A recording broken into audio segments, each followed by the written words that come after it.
AP elections కు సంబంధించిన breaking news చూస్తున్నాము. ఏపీలో అసెంబ్లీ ఎలక్షన్స్ నేపథ్యంలో టీడీపీ, బీజేపీ, జనసేన ఈ కూటమి పొత్తుల్లో భాగంగా టీడీపీ పూర్తి స్థానాలను ఇప్పటికే ప్రకటించే అభ్యర్థులను ఎన్నికలకు సంసిద్ధం కూడా చేసుకుంటోంది. అక్కడక్కడ అభ్యర్థుల టికెట్లపై నిరసనలు కొనసాగుతున్నప్పటికీ కూడా పార్టీ నాయకత్వం మాత్రం వాటిని లైట్ తీసుకొని ఎన్నికల సమరంలోకి ముందుకు సాగుతోంది. అయితే కూటమిలో భాగస్వామి అయిన పవన్ కళ్యాణ్ జనసేన పార్టీ అభ్యర్థుల పూర్తి జాబితా ఇంకా ప్రకటించలేదు. కూటమి పొత్తుల్లో భాగంగా జనసేన పోటీ చేయబోతున్న 21 శాసనసభ స్థానాలకు సంబంధించి ఇప్పటి వరకు 18 మంది అభ్యర్థులను మాత్రమే ప్రకటించిన విషయం అందరికీ తెలిసిందే. అయితే పార్వతీపురం, మన్యం జిల్లా, పాలకొండ, కృష్ణా జిల్లాలోని అవనిగడ్డ, విశాఖ దక్షిణ నియోజకవర్గాలకు అభ్యర్థుల ఎంపికపై కసరత్తు కొనసాగుతోంది. మంగళగిరిలోని జనసేన పార్టీ ప్రధాన కార్యాలయంలో ఈ విషయంపై ఆయా నియోజకవర్గాల నేతలతో పవన్ కళ్యాణ్ సమావేశమై చర్చించారు.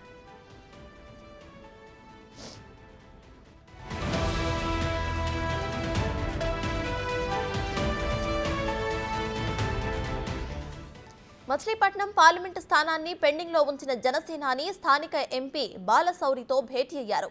విజయవాడ పశ్చిమ స్థానం కోసం పోతిన మహేష్ పవన్ ను కలిశారు.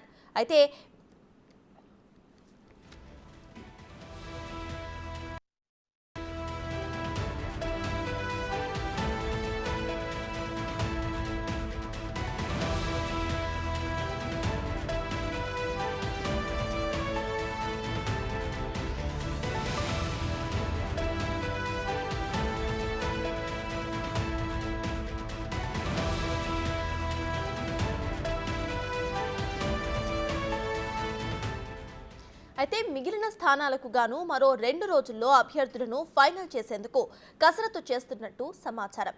ఈ రోజు నుంచి పిఠాపురంలో పవన్ కళ్యాణ్ ఎన్నికల ప్రచారం ప్రారంభం కాబోతుంది.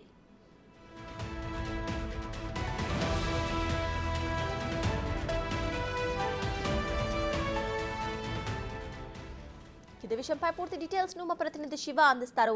శివ, మనం చూస్తే అందరికంటే మొదటిగా వారాహి యాత్ర అంటూ పవన్ కళ్యాణ్ ఎన్నికల హడావిడి స్టార్ట్ చేశారు. అయితే ఇంకా ఇక్కడ పూర్తిగా లిస్ట్ ను రిలీజ్ చేయకపోవడం మనం ఎలా చూడాలంటారు? సత్తాజ్ మొత్తం మీద చూసుకుంటే జనసేన పార్టీ ప్రస్తుతం కొంత అయోమయం, ఆందోళన, టెన్షన్లో కొనసాగుతూ ఉంది.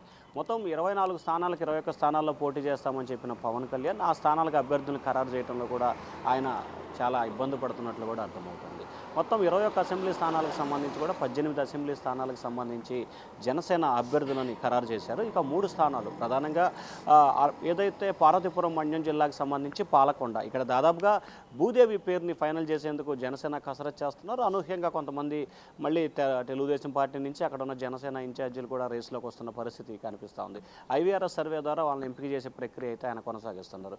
ఇక కృష్ణా జిల్లాకు సంబంధించి అవనిగడ్డ, ఈ అవనిగడ్డకు సంబంధించి కూడా దాదాపుగా ఇక్కడ రకరకాల పేర్లు వినిపిస్తున్నాయి. ప్రస్తుతం వైఎస్ఆర్సీపీ కీలకమైన నేత అవంతి శ్రీనివాస్ సోదరుడు ముత్తంశెట్టి శ్రీనివాస్ ప్రధానంగా అవనిగడ్డ టికెట్ని జనసేన తరఫున కూడా ఆయన ఆశిస్తున్నారు. గత ఎన్నికల్లో ఆయన అవనిగడ్డ తరఫున కూడా పోటీ చేసి దాదాపుగా 30,000 పైగా ఓట్లను ఆయన సాధించిన పరిస్థితి కనిపించింది. ఈ నేపథ్యంలో ఆయనకి టికెట్ ఇవ్వాలని చెప్పి కూడా ఆయన కోరుతా ఉన్నారు. ఇప్పటికే ఆ స్థానానికి సంబంధించి బండెట్టి రామకృష్ణ, అలాగే వల్లభనేని బాలశౌరి, అలాగే వంగవీటి రాధ 4 పేర్లతో అక్కడ ప్రధానంగా సర్వేలు కూడా కొనసాగుతున్నాయి. ఒక్కొక్కరిని మించి ఒక్కొక్కరు రోజు రోజుకి పోటీ పెరుగుతున్న నేపథ్యం కనిపిస్తుంది. ఇప్పటికే టీడీపీ నుంచి మాజీ శాసనసభ డిప్యూటీ స్పీకర్ మండలి బుద్ధప్రసాద్ కూడా టికెట్ ఆశిస్తూ ఉన్నారు. సో ఈ నేపథ్యంలో అవనగడ్డకు సంబంధించి కొంత అయోమయం, ఉత్కంఠ అయితే కొనసాగుతూ ఉంది. అలాగే విశాఖపట్నం సౌత్కు సంబంధించి కూడా దాదాపుగా క్లారిటీ వచ్చింది. ఇక్కడ వైఎస్ఆర్సీపీ నుంచి ఎమ్మెల్సీగా రాజీనామా చేసి జనసేనలో చేరిన వంశీకృష్ణ యాదవ్కి సంబంధించి దాదాపుగా ఆయన పేరు ఖరారయ్యే అవకాశాలు అయితే కనిపిస్తున్నాయి. ఇక్కడ మార్పులు చేర్పులు ఉండే అవకాశాలు అయితే ఏమాత్రం కూడా కనిపించట్లేదు. ఎందుకంటే భీమిలి అలాగే విశాఖపట్నం నార్త్ ఈ సౌత్ ఈ 2 స్థానాలకు సంబంధించి వల్లభనే ఎవరైతే ఉన్నారో ఇద్దరు వంశీ అలాగే మాజీ మంత్రి గంటా శ్రీనివాస్ ఇద్దరు కూడా టికెట్ ఆశిస్తున్న నేపథ్యంలో ఇప్పటికే భీమిలికి గంటా శ్రీనివాస్ ఖరారైంది కాబట్టి విశాఖపట్నాన్ని సిటీకి సంబంధించి కూడా జనసేనకి అవకాశాలు కనిపిస్తున్నాయి. అక్కడ కూడా వంశీకి దాదాపుగా టికెట్ ఖరారైనట్టు కూడా తెలుస్తోంది. ఇక పాలకొండ అలాగే అవనిగడ్డ ఈ 2 స్థానాలకు సంబంధించి జనసేన అధినేత పవన్ కళ్యాణ్ కసరత్తు చేస్తూ ఉన్నారు. ఇక మరొక వైపు మచిలీపట్నం పార్లమెంటు స్థానానికి సంబంధించి వల్లభనేని బాలశౌరి, జనసేన అధినేత పవన్ కళ్యాణ్ అలాగే వంగవీటి రాధ 3 పేర్లతో ఇప్పటివరకు సర్వేలు నిర్వహించారు. అక్కడ ఎవరు పోటీ చేయాలి, ఎవరికి అవకాశాలు ఎక్కువ ఉంటున్నాయి అనే దానికి సంబంధించి కొంత ఉత్కంఠ అయితే కొనసాగుతూ ఉంది. ఇటీవల జరిగిన పరిణామాల నేపథ్యంలో బాలశౌరి కూడా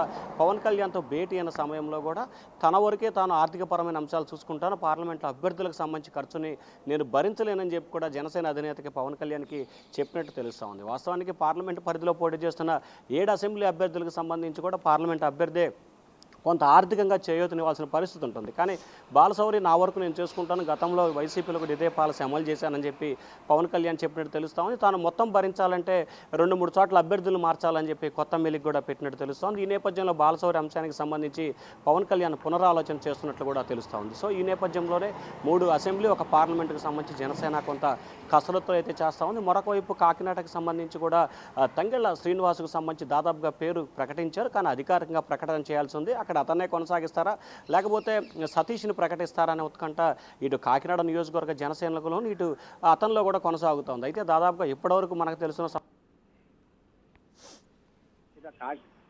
కాకినాడ అయిపోయింది కాబట్టి మచిలీపట్నం, అవనిగడ్డ, కాకినాడ అయిపోయింది కాబట్టి మచిలీపట్నం, అవనిగడ్డ, పాలకొండ ఈ 3 అసెంబ్లీ స్థానాలకు సంబంధించి జనసేన అధినేత పవన్ కళ్యాణ్ అయితే కసరత్తు చేస్తూ ఉన్నారు. రానున్న 1-2 రోజుల్లోని అభ్యర్థులని ఫైనల్ చేసి ప్రకటన చేయాలని చెప్పి ఒక ఆలోచనలో ఉన్నారు.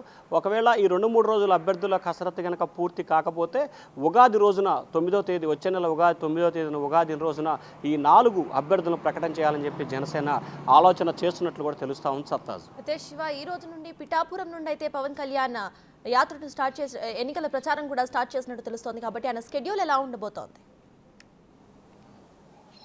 అంటే ప్రధానంగా చూసుకుంటే ఈరోజు మధ్యాహ్నం 12:30కి ఆయన ప్రత్యేక విమానంలో హైదరాబాద్ నుంచి ఏదైతే పిఠాపురం నియోజకవర్గానికి చేరుకోబోతున్నారు. అక్కడ ఏదైతే చేబ్రోల్ ప్రాంతానికి సంబంధించి కూడా అక్కడ అమ్మవారిని దర్శించుకొని ప్రత్యేకమైన పూజలు చేసి అక్కడి నుంచి కూడా వారాహి యాత్రని ప్రారంభించబోతున్నారు. మొదటి రోజు చేబ్రోల్ మండలం, చేబ్రోల్ పరిసర ప్రాంతాల్లో ఆయన అమ్మవారికి ప్రత్యేక పూజలు చేయడం, వారాహి యాత్ర పూర్తి చేస్తూ ఉన్నారు. రేపు, ఎల్లుండి, అవటా ఎల్లుండి మొత్తం 4 రోజుల పాటు, అంటే ఈ రోజు నుంచి 2వ తేదీ సాయంకాలం వరకు కూడా పవన్ కళ్యాణ్ అక్కడే వారాహి యాత్రతో పాటుగా ఎన్నికల ప్రచారాన్ని ఆయన పోటీ చేస్తున్న సొంత నియోజకవర్గం నుంచి ప్రచారం ప్రారంభించబోతున్నారు. వచ్చే నెల 3వ తేదీన తెనాలిలో, 4వ తేదీన హెచ్చర్ల, ఇట్లా వరుసగా ఆయన ఏదైతే జనసేన పోటీ చేస్తున్న 21 అసెంబ్లీ స్థానాలకు సంబంధించి మొదటి విడత షెడ్యూల్ని ఖరారు చేసుకున్నారు. ఇప్పటివరకు జనసేన ఎక్కడైతే పోటీ చేస్తుందో ఆ పోటీ చేస్తున్న 10 అసెంబ్లీ నియోజకవర్గాల్లో దాదాపుగా 14 రోజుల పాటు జనసేన అధినేత పవన్ కళ్యాణ్ ఎన్నికల ప్రచారం చేయబోతా ఉన్నారు వారాహి యాత్ర ద్వారా. సత్తాజ్ రైట్, థ్యాంక్ యూ శివ.